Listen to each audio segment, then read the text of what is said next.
small story I just want to say is that once in a city, Nora and Mike's life was filled with happiness until a simple trap changed the course of their life.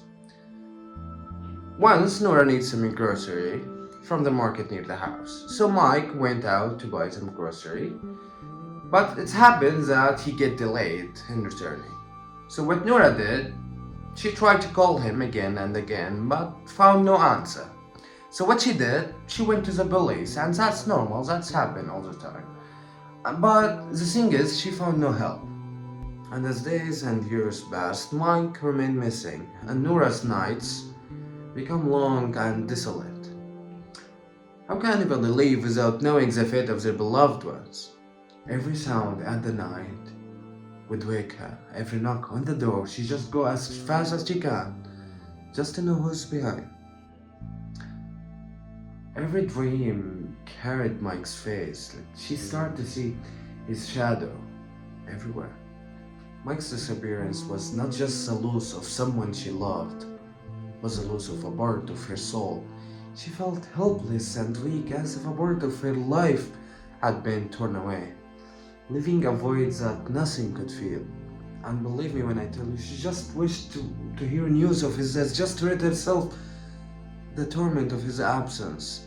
Living with such a pain, like living with an open wound that never heals. Every moment was suffering, every day was a painful wait for her.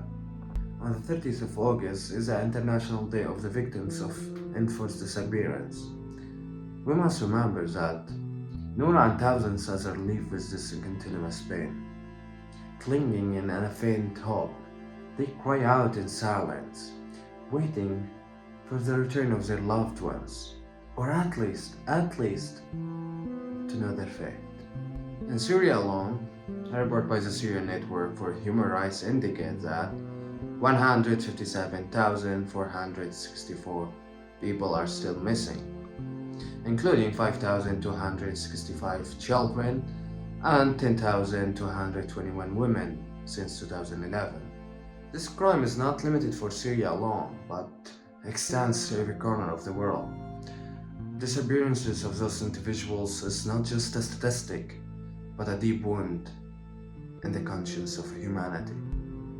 On this day, we remind the world that behind every number, there is a painful human story. Let us raise our voices for those who have none, and call for justice for those innocents who have disappeared without a reason. Najem.